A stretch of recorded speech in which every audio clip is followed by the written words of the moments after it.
आज आपण चायनीज भेळ बनवणार आहोत. ही तुम्ही बाहेर बऱ्याच वेळा खाल्ली असेल आणि मुलांना किंवा मोठ्यांनासुद्धा ही खूपच आवडते.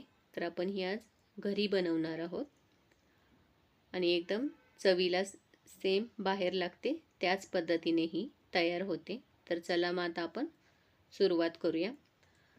सुरुवातीला आपल्याला नूडल्स तयार करून घ्यायचे आहेत. त्यासाठी एका टोपामध्ये पाणी घालून त्यामध्ये मीठ आणि 1 चमचा तेल घालून घ्यायचं आणि ह्यामध्ये आपण नूडल्स घालून घेऊया. आणि हे आपण मोठ्या गॅसवरच आपण 4 ते 5 मिनटं चांगलं शिजवून घेणार आहोत नूडल्स.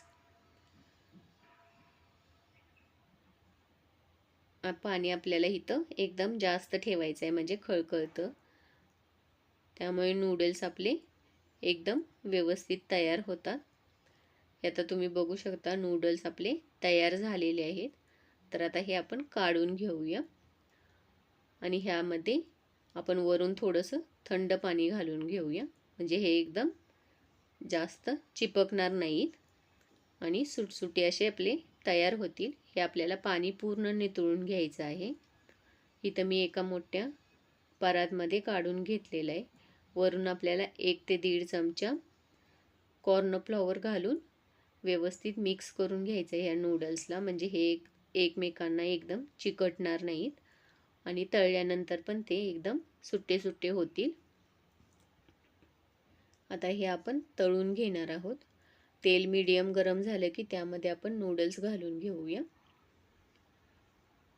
आणि ह्याचे बुडबुडे कमी झाले की आपण हे पलटी करून घ्यायचं. तोपर्यंत आपण हे पलटवायचं नाही. हे आता बुडबुडे कमी झालेले आहेत तर आपण आता हे पलटी करून घेऊया. हे तर आपण गॅस मीडियमच ठेवायचा आहे. हे आता तुम्ही बघू शकता हे जे बुडबुडे पूर्ण कमी झालेले आहेत. तर आता हे आपण काढून घेऊया आणि राहिलेले असेच आपण फ्राय करून घेऊया. आता हे थंड झाल्यानंतर आपण ह्याचा हाताने थोडा मोठा मोठा असा चुरा करून घ्यायचा आहे. इथं मी सगळ्या नूडल्सचा चुरा करून घेतलेला आहे. आता आपण ह्यामध्ये मिक्स करण्यासाठी काही सॉसेस तयार करून घेऊया. तर इथे एका मी मोठ्या कढईमध्ये 2 चमचे तेल घातलेलं आहे. तेल गरम झालं की त्यामध्ये आलं आणि लसूण बारीक कट करून घालायचं आणि ते थोडं आपल्याला लालसर होईपर्यंत भाजून घ्यायचं आहे. ह्याने छान टेस्ट येते चायनीज भेळला. तर हे आता भाजलेलं आहे. तर त्यामध्ये आपण आपल्या आवडीप्रमाणे शिमला मिरची, गाजर, कोबी आणि कांदा घालून घ्यायचा आणि हे आपण 2 ते 3 मिनटं फास्ट गॅसवर भाजून घ्यायच्या भाज्या. हे आपल्याला जास्त वेळ भाजायच्या नाही आहेत. थोडे आपण 2 मिनटासाठी ह्या भाजून घेणार आहोत. आता आपल्या भाज्या भाजून झालेल्या आहेत. तर आता आपण ह्यामध्ये सॉसेस ॲड करूया. तर इथं मी 1 चमचा व्हिनेगर, 1 चमचा सोया सॉस, 2 चमचे मी ग्रीन चिली सॉस घातलेला आहे आणि 3 चमचे टॅमॅटो सॉस घातलेला आहे. हे आता मिक्स करून घेऊया आणि हे थोडं बाहेरसारखं दिसण्यासाठी मी इथं थोडा फूड कलर यूज केलेला आहे. तुम्ही स्किप केला तरी चालेल.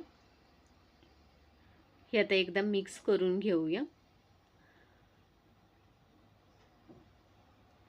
हे आता सगळं मिक्स झालेलं आहे.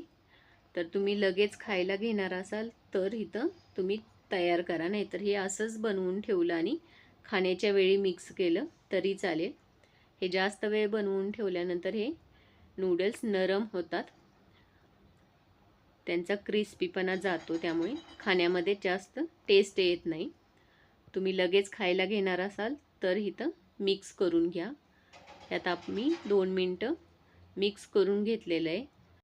वरून हिरव्या कांद्याची पात किंवा कोथिंबीर घातली तरी चालेल.